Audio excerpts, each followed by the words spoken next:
ये जो ब्रेकअप है इसका कि 48 लाख रुपए तो सरकारी बीमा का पैसा मिला और अलावा इसके बैंक ने, जो मैंने स्कीम भी पढ़ दी, सारे बैंक्स की पढ़ दी, वो तो बैंक अपने अकाउंट होल्डर को देता ही देता है, वो शहीद कोई हो या ना हो, वो डिफेंस सर्विस में हो या ना हो। मैं भी अगर for an example axis bank में मेरा अकाउंट है, in case of my death axis bank मुझे 3 लाख रुपए का या 2.5 लाख रुपए का इंश्योरेंस कवर देता है, लाइफ क्लेम देता है। तो ब्रिगेडियर दहिया ये बताइए मुझे कि ये रिवॉर्ड है या ये सिर्फ इंश्योरेंस का पैसा है, इसमें क्या सच और क्या झूठ?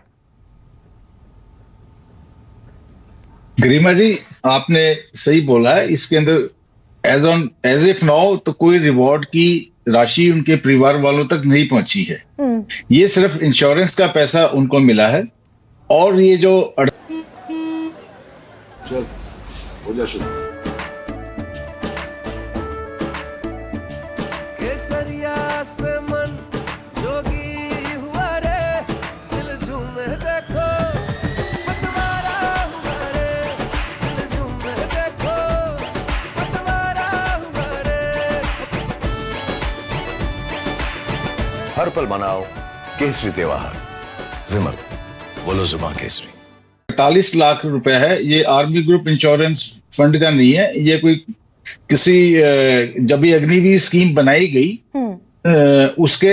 उसकी कोई अलग से कोई इंश्योरेंस का इंतजाम किया गया है, जिसके डिटेल पब्लिक में नहीं है। क्योंकि जो रेगुलर सैनिक हैं वो हर महीने अपना इंश्योरेंस प्रीमियम पे करते हैं। वो एक ग्रुप इंश्योरेंस स्कीम है जिसके अंदर की सेविंग कम रिस्क दोनों का एलिमेंट है। और जब आप रिटायर हो जाते हैं तो आपको पैसा उसमें से काफी वापस मिलता भी है।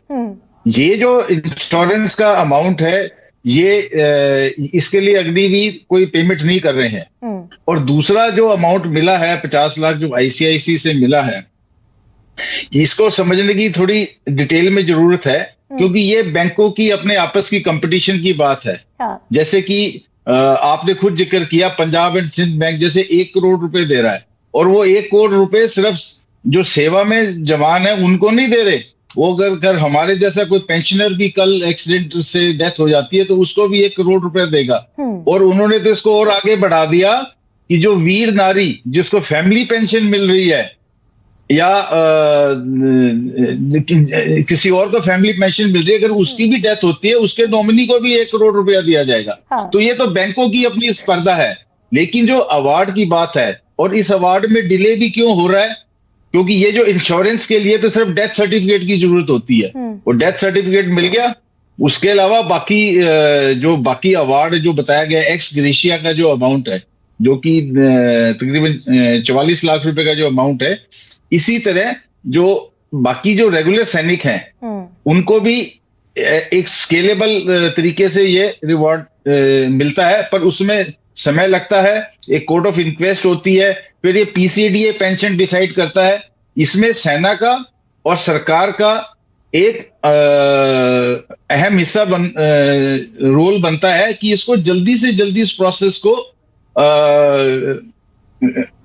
कामयाब करें, और ताकि इसके अंदर ब्यूरोक्रेसी, अकाउंट्स डिपार्टमेंट जाएगा। जगदीप सर, ये मुझे बताइए, मैं ये पूछना चाहती हूं अपने दर्शकों के लिए कि सदन में 3 बयान दिए गए। पहला बयान कि अग्निवीर के पास पेंशन नहीं है, दूसरा बयान शहीद का दर्जा नहीं है, और तीसरा बयान कोई कॉम्पनसेशन नहीं मिला। खासतौर से अजय कुमार की बात कर रहे थे राहुल गांधी सदन में। इसमें से क्या झूठ है और क्या सच? देखो जी, कंपनसेशन का उसको नहीं मिला, वो बात बिल्कुल आपने रख दी है, और बाकी उसका फैसला आपके दर्शक करेंगे। लेकिन दूसरी जो बातें आपने छेड़ी हैं कि भी उसको शहीद का दर्जा नहीं मिला।